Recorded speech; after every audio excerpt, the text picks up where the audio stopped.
most democratic way, submit to the people of our state the ability to determine their own maps. That simply has not been done. But I want to first just briefly back up and pick up a little bit on what the Speaker and the Pro Tem said, and just remind everybody what they reminded you that need to be reminded, all of us again, of how we got here.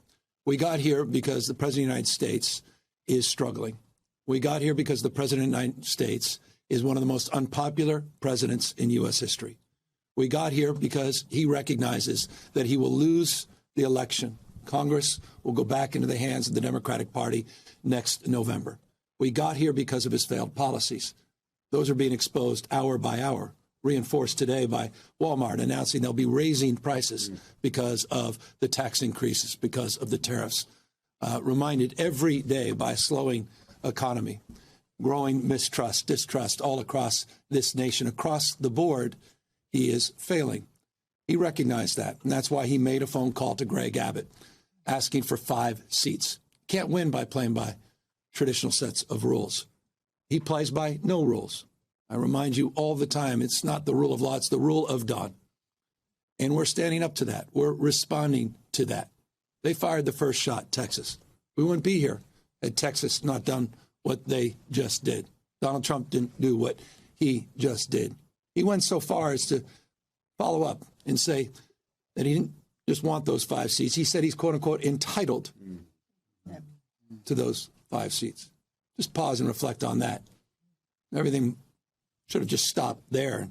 President of the United States claiming he's entitled to 5 seats. That should put chills up your spine. Every Republican, not just Democrat and Independent, every American. Those enduring values that we celebrate, just celebrated 249 years, the best of the Roman Republic, Greek democracy, the rule of law, co-equal branches of government, popular sovereignty. What we'll celebrate, will we?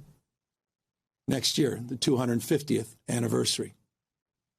Masked men at the site of the Japanese that were interned and bussed in Little Tokyo last week in Los Angeles were sent right there in front of the Democracy Center as we kicked off this effort. That's a preview of things to come all across the United States of America. Mark my word, just as we let folks know what was going to happen in other cities, what is happening in Washington, D.C., we said 2 months ago, Los Angeles is a preview of things to come with the federalization of the National Guard, with the militarization of the streets of America. And I'll remind you, Donald Trump never sent the military, active duty military, in his first term or now even his second term, anywhere overseas. He sent them to a United States city. They remain federalized National Guard, interestingly, through Election Day. $175 billion in the bill that was just signed to reinforce the ranks of ICE, Homeland Security, for what is increasingly becoming self-evident to anyone with eyes wide open and any level of objectivity, a private army for Donald Trump, owing an oath only to him, not the Constitution of the United States. You just heard from the Speaker that vote-in-mail ballots are being threatened by the President of the United States. 80% of Californians, no coincidence, 80% submitted their ballots in the last election, 86% in 2022, 88% in 2020. He's trying to rig the election. He's trying to set up the conditions where he can claim that the elections were not won fair and square. Open your eyes to what is going on in the United States of America in 2025. That's what this is about. We're responding to what occurred in Texas. We're neutralizing what occurred, and we're giving the American people a fair chance. Because when all things are equal, we're all playing by the same set of rules, there's no question that the Republican Party will be the minority party in the House of Representatives next year. We'll be transitioning, and I'll close, from this process that has unfolded over the course of the last few weeks to the campaign. After I sign these two pieces of legislation establishing a special session and the maps, I also will be signing a proclamation on November 4th, the people of the state of California, in a transparent and, as Speaker and Pro Tem said, temporary and democratic way, will have the opportunity to determine their fate and our collective future. And I couldn't be more proud, again, of the extraordinary leaders that are standing up for the rule of law, are standing up for the principles and those enduring values of our founding fathers. Thank you for getting us to this point. We have a lot more work to do to get this done on November 4th.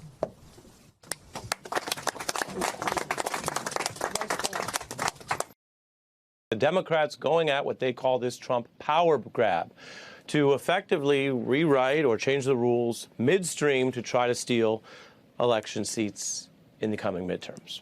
Experts warning that Trump, who's tried to, of course, overthrow the election that he lost in 2020, is starting earlier with more sophisticated coordination to rig the coming midterms, at least in the states where he can exert powers. Now, today, California Democrats are showing that they will not take this sitting down or just talk about breaking precedent or criticism or op-eds. They're actually fighting fire with fire, countering the news out of Texas and what Republicans did yesterday to fight back. And Democrats say that the way the Republicans have sort of watered down or distorted those districts in Texas are fundamentally race-baiting, unfair ways to reshape who goes to Congress. Here's the moment that the first of three key election bills just passed with these Democrats fighting fire with fire in California.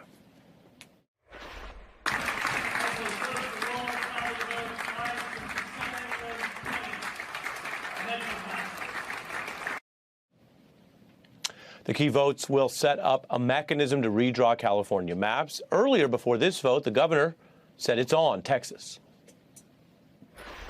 This is radical rigging of a midterm election, radical rigging of an election, destroying, vandalizing this democracy, the rule of law. So I'm sorry. I know some people's sensibilities. I respect and appreciate that. But right now, with all due respect, we're walking down a damn different path. We're fighting fire with fire, and we're going to punch these sons of bitches in the mouth. There you hear it. It is a tough and aggressive stance from someone who is seen as a possible Democrat to run in the next presidential election. Meanwhile, the Democrats' most popular living former president, Barack Obama, is backing this move. That's striking because Obama is known for moderation, for worrying about the kind of ways that outdoing Trump can set off a constitutional hardball. He says this is not his preference, but we cannot unilaterally allow one of the two major parties to rig the game. Now, Republicans in the Texas Senate will be passing their new map. That's expected tonight. And Trump is continuing on. Today, he talked about trying to build some sort of artificial 100-seat majority. And one Republican in Texas basically saying the quiet part out loud. The underlying goal of this plan is straightforward: improve Republican political performance. That is a confession, an admission, indeed, in places where the courts and judges oversee these kind of changes, which can happen. You can sue to have judges look it over. That's exactly the kind of evidence that cuts against Republicans. Although others will say that both parties, with the California punching back, are admitting that this is now the new normal, or at least the normal in some of these states, where there's no pretense of drawing fair maps, just political hardball to distort the results. Republicans say they know it, they're going to barrel on. Some Democrats saying if this is what it takes, they will fight back with equal measure. I want to bring in our guests tonight who know a lot about these issues. Christina Greer is a political science professor from Fordham, and California Assemblymember Buffy Wicks, a Democrat who co-authored the state's redistricting legislation. Welcome to you both. Professor Greer, what do you think of the way Democrats are fighting back, and what is a shift from Barack Obama, who years back exactly opposed these kind of things, saying, where does it end?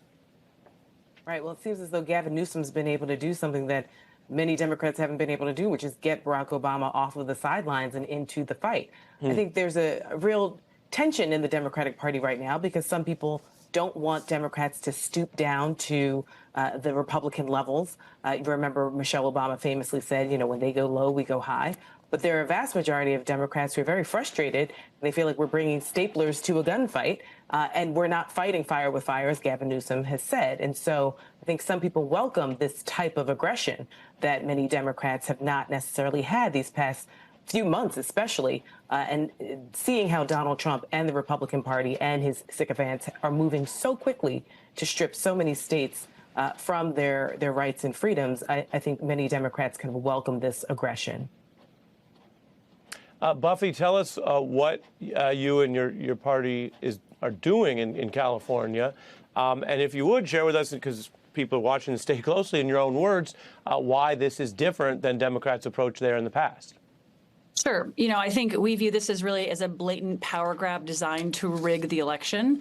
And I think, as Governor Newsom said it best, we have to fight fire with fire. And that's exactly what we're going to do here in California. You know, we're not going to let Donald Trump dismantle our democracy. And we really view that that is what is at stake here in terms of what he's trying to do and what he's doing in Texas. I will also note, though, that our plan is by far the most transparent in the nation.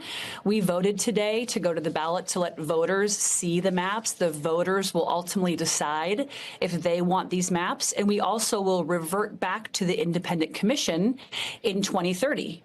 But we're not going to sit by on the sidelines while Trump tries to rig the system. So I think we've put forth the most eloquent solution given the situation that we're in. And let me be clear, none of us wanted to be in this situation. I support the independent commission. So do so many of my colleagues. But what you saw on the floor of the assembly today and overwhelming support to send these maps to the voters and let the voters decide if this is what they want to do. And so in that sense, I think it's very transparent. It's very democratic, unlike what happened in Texas. Yeah. Here's one Texas lawmaker. Let's take a listen. Well, the Governor Hochul in New York, I spoke with her just yesterday, and she is ready to take action if necessary. Again, this is all triggered. Not one of these Democratic governors was looking to do any mid-decade redistricting. And so then we're looking for, if we have to, New York is willing, Illinois is willing. We're talking to Maryland. We're talking to New Jersey. We're going to continue to talk to these states to try to meet them where they are, which is in the dirt. So, Buffy, I guess one way to build on both what she's saying there and your answer is, what would success look like?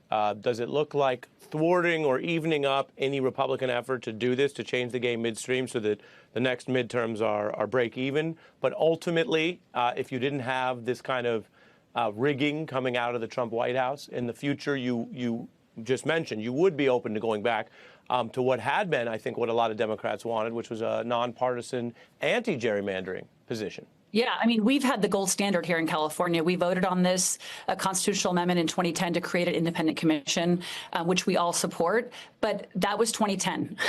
This is a different era in terms of what we are in. And we really view this as an emergency. We view Donald Trump as a threat to our democracy. And we want to give the voters the power to vote in these new congressional maps if that is what they want. Again, to revert back to the independent redistricting commission in 2030. But listen, we view it really as an emergency. And if you look at what Donald Trump has done to our state, how he has targeted California as a blue state, what he's doing with these ICE agents, these thugs coming into our communities, how he wants to withhold, wildfire resources for our communities whose homes have burned to the ground, threatening to take away health care, SNAP, food stamps, all of the things, and for other blue states, this is what's coming your way. And this is what he's intended to do. And we view what he is doing in Texas as his chance to grasp onto more power in a very unfair way. He does not play by the rules. And that is why I think it's important for us to act. And you saw overwhelming support amongst Democrats in the legislature today to do exactly just that, to empower our voters to act in November with a special election to vote on new maps. So, Professor Greer, are we entering what sounds like the beginning of a new phase of Democratic response? There's grassroots resistance. The No Kings protests were huge. In some measurable ways, the ongoing protests of the second Trump term are actually broader, wider than the first term, even as the elites, we've seen it in colleges, companies, media, parent companies giving in. while the grassroots is stronger. And now we're seeing elected Democrats basically say they can speak in the same language, the only language perhaps that Trump understands. Right. I mean, I think it's been very clear that the Democratic voters want a lot more aggression than many Democrat elites have shown. And I think it's, as was said, these are very trying times. I mean, the president is a political arsonist. He lights fires and then he comes and sort of tells everyone that he's put them out, even though he is the one who's made the destruction. We remember during his first term, he wanted to find these 11,000 plus votes, and we still had some Republicans who, held the breach. We don't really have those Republicans nowadays, and they recognize that many of their policies are wildly unpopular, whether it's LGBTQ plus issues, whether it's IVF and, abortion rights for women, whether it's the environment or jobs. The list goes on and on. So the only way that Republicans will have some success in 2026 is to make sure they disenfranchise as many people and actually gerrymander folks out of districts. So as frustrating as it may be for people who wanted and still want, politics the way we have had them and the way we were progressing as a nation in a small d democratic way. As a professor, I've taught intro to politics for well over a decade, and we're not in that moment. And I think we have to be realistic about just how fragile we are. So many norms have been broken. So many things that we thought were laws do not actually exist. And we are sort of meeting George Washington's biggest concern that he talked about in his farewell address in the second term of Donald Trump, and having people abdicate to him, having Congress give away their power, having the courts essentially say, Donald Trump, whatever you'd like, we'll make sure happens. So this is a new era. I think it will make some Democrats somewhat uncomfortable to see this type of forceful language and action. But if it is what saves this nation from falling off of a cliff and into, fascism, I think that, it's a hard pill to swallow, but it's one that must be had before 2026 to make sure that we actually do have midterm elections and actually can get people back into Washington, D.C. to make some decisions on behalf of the American people.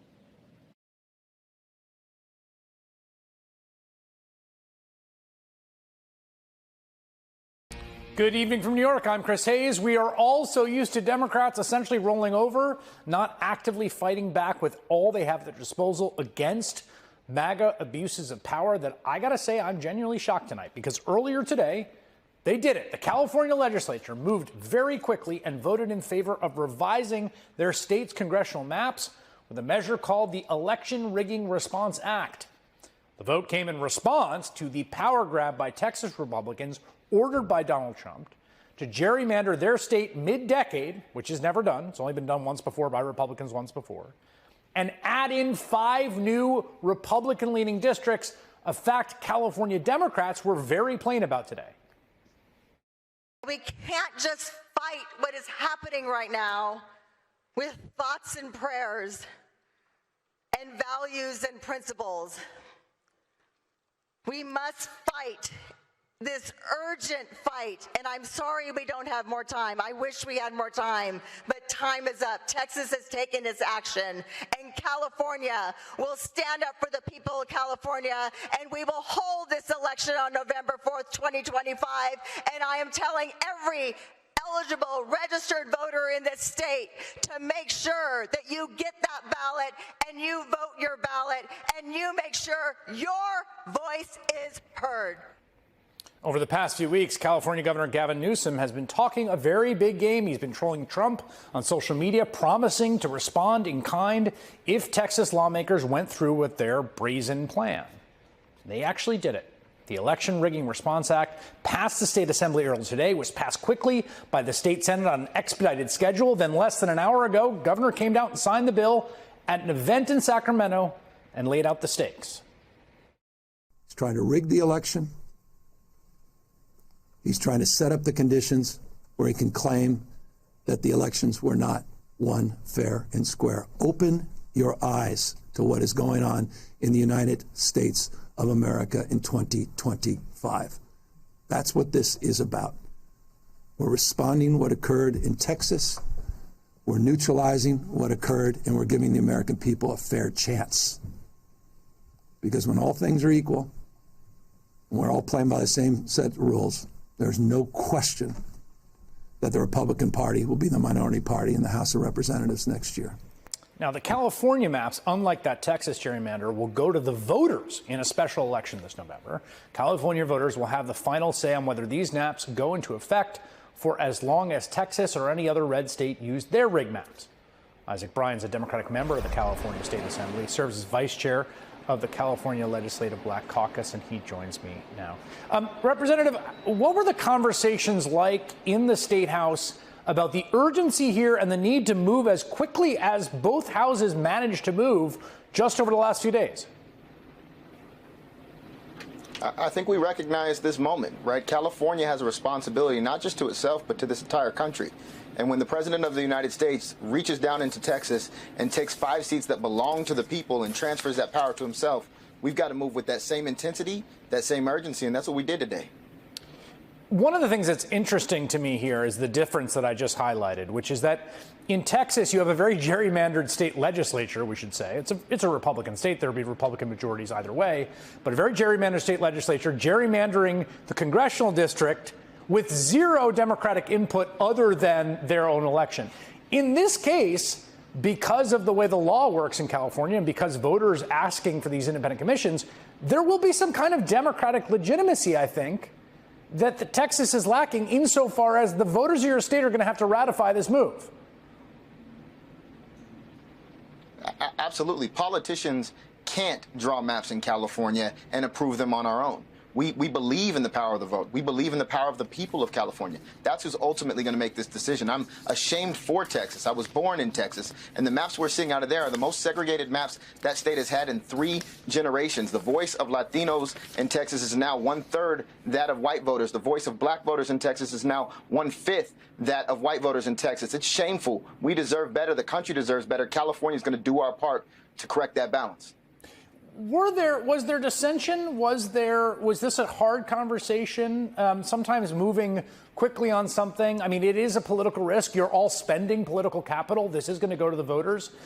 It could be viewed as like a process issue, or do Californians really care about this? Like, were people united right away, or would those conversations take a while?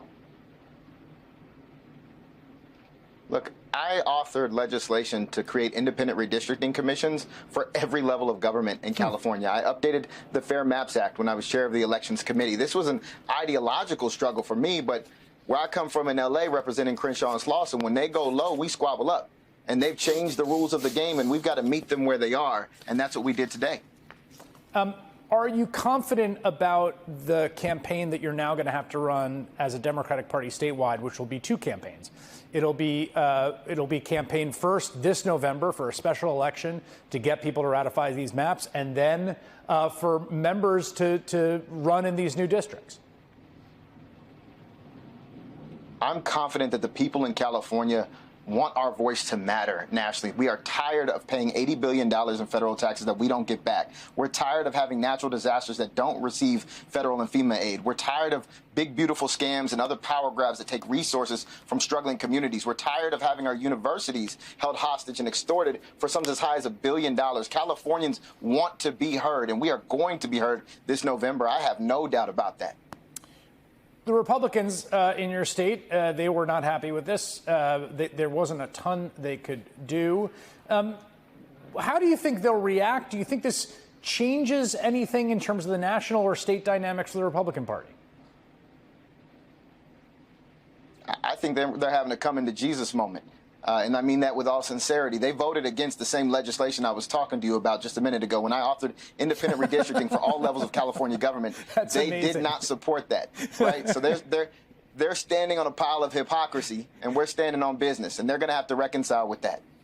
California Assemblyman Isaac Bryan, that's a great detail. Thank you very much. Appreciate that. Joining me now is Senator Elizabeth Warren, Democrat of Massachusetts. Senator Warren, your thoughts on what the state of California just did in response to Texas?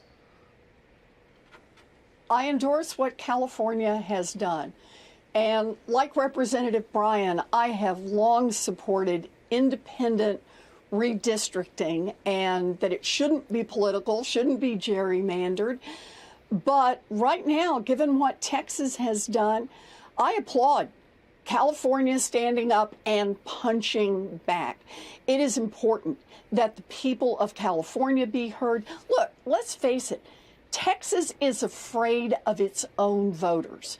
Texas is afraid that if they just have ordinary districts that are done by region, that what's going to happen is there are going to be a lot more Democrats, and the Democrats are going to take over the House of Representatives.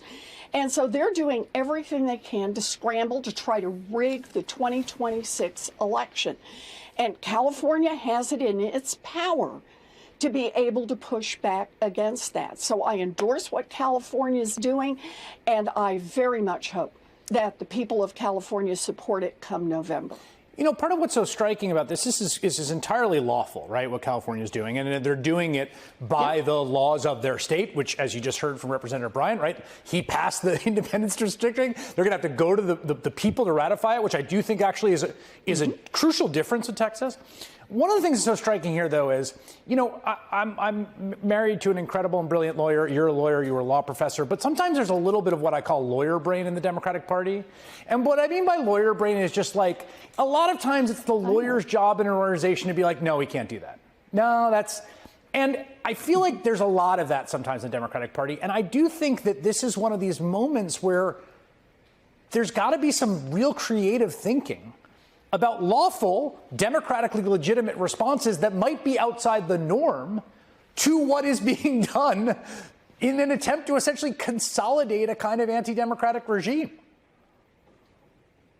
Yeah, well, that's the real point here, isn't it, Chris? We can't live in a world anymore where we pretend that everybody's playing by the same set of rules, when it's very clear that the Republicans, who are not supported by the majority of people in this country, that those Republicans are determined to rig every rule they can, to break laws, to ignore laws, in order to be able to seize power and to hang on to it.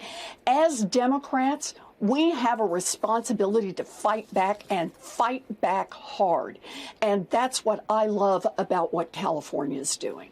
And you know, I think you could tell I think it's the right thing to do as well. It's also at the same time, you know, it is, we should be clear here about what I think the Supreme Court and particularly Chief Justice Roberts' court, in what they've done to the Voting Rights Act, in the actions they've taken in a variety of cases, including Rucho, which allowed partisan gerrymandering, have uncorked upon the nation, which I think is really not a suboptimal outcome that we find ourselves in.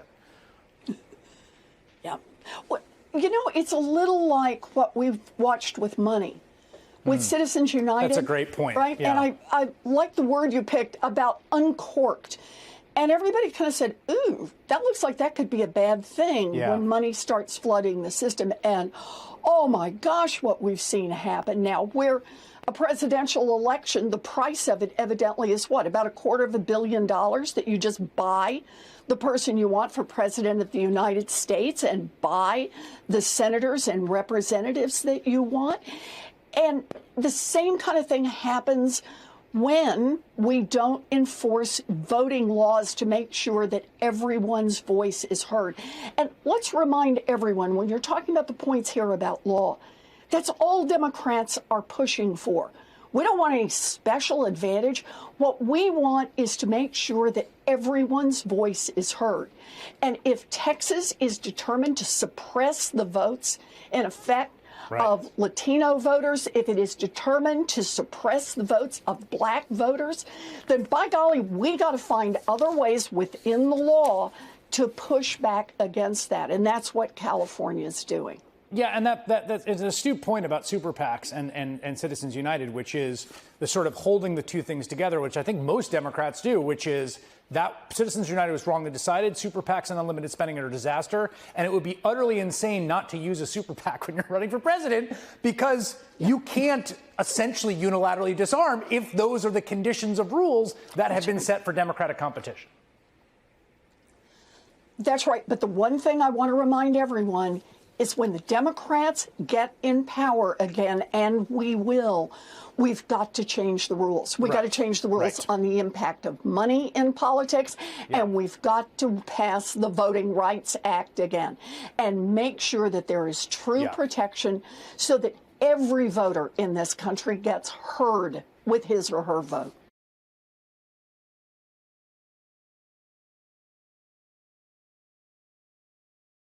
Desperate times, desperate measures for Democrats this afternoon, from California to New York and everywhere in between. Just moments ago, the California State Assembly approved a ballot measure allowing for a vote on a new congressional map on November 4th. It'll head to the Senate, then presumably the governor's desk for signing. It is an in-kind response to what happened late last night in Texas, when Republicans there, in transparently political fashion, forged and passed a new district map mid-decade that stands to pad the party's majority in Washington. For California, though, today is a sort of break glass in case of emergency moment in time, a retaliation for what Democrats there view as an act of political warfare.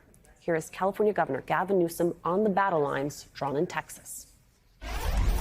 This is radical rigging of a midterm election, radical rigging of an election, destroying, vandalizing this democracy, the rule of law. So I'm sorry. I know some people's sensibilities. I respect and appreciate that. But right now, with all due respect, we're walking down a damn different path. We're fighting fire with fire, and we're going to punch these sons of bitches in the mouth. It is an aggressive position to take, but Newsom evidently has the support of his party's most popular figure. From President Obama today, quote, "Over the long term, we shouldn't have political gerrymandering in America, just a fair fight between Democrats and Republicans based on who's got better ideas." But since Texas is taking direction from a partisan White House and gerrymandering in the middle of a decade to try and maintain the House despite their unpopular policies, I have tremendous respect for how Governor Newsom has approached this. He's put forward a smart, measured approach in California designed to address a very particular problem at a very particular moment in time. The question now, how far does this conflict spread? A number of states, red and blue, are at least considering new maps at this moment. And this morning, Democrat Nicole Collier, the Texas state representative who developed a national profile for her resistance to GOP gerrymandering efforts, told our colleague Ali Vitale that conversations with Democrats in other states are ongoing. Well, the Governor Hochul in New York, I spoke with her just yesterday, and she is ready to take action if necessary. Again, this is all triggered. Not one of these Democratic governors was looking to do any mid-decade redistricting. They had did their redistricting at the time of our 2020 census, and so they were not looking to do that. But they're ready. They're ready to do it if necessary. So we've got California. Governor Newsom has agreed to start that process, and they're already in the process of doing it. And so then we're looking for, if we have to, New York is willing, Illinois is willing. We're talking to Maryland. We're talking to New Jersey. We're going to continue to talk to these states to try to meet them where they are, which is in the dirt. That quote, "in the dirt politics," is where we start today with member of the California State Assembly, Isaac Bryan, is here. Also joining us, senior political reporter covering California politics at Politico, Melanie Mason. And with me at the table, lucky me, former Democratic Senator and MSNBC political analyst Claire McCaskill. It is good to see you all. Assemblymember Bryan, let's start with you. Explain exactly what it is that your legislative body acted on today and why you felt it was necessary. Well, thank you for having me. Today, we sent a constitutional amendment to the voters of California so that on November 4th, they can decide whether we stand up to the power grab that's happening out of D.C. through Texas. It's not California Democrats drawing new maps. It's us empowering the voters of California to make that decision. And I believe strongly they will stand with us in this moment. Assemblymember Bryan, Republican Assemblymember Carl DeMaio explained his position like this. Take a listen. And they're using a lot of voters' distrust of Donald Trump and what's going on in Texas as the vehicle, the ruse to seize back power for politicians. That's what this is all about. It has nothing to do with the saving of democracy. I learned in kindergarten, like most people, that two wrongs don't make a right. And yet here you have Governor Gavin Newsom trying to eliminate what is the gold standard here in California. Assemblymember, your evaluation of that point of view? Pure hypocrisy. I chaired the Elections Committee for 2 years. I authored the Fair Maps Act, which called for drawing political boundaries without consideration for where politicians currently live. Republicans voted against it. I authored legislation calling for independent redistricting commissions for every single level of California government. Republicans voted against it. While they stand on hypocrisy, in this moment, we're standing on business. Melanie, I want you to help me understand how all of this looks from Governor Newsom's perspective. It's not exactly popular, this redistricting effort. He seems committed to playing hardball. What is the calculus in his mind? I think his calculus is that Democratic voters in the state of California and nationally can hold two thoughts in their head at the same time. And I think the first is that redistricting is, independent redistricting is very popular with Democrats in the state, in the country. Politico, along with UC Berkeley's Citron Center, we just had a poll out today that found that 70% of Democrats nationally like the idea of independent redistricting.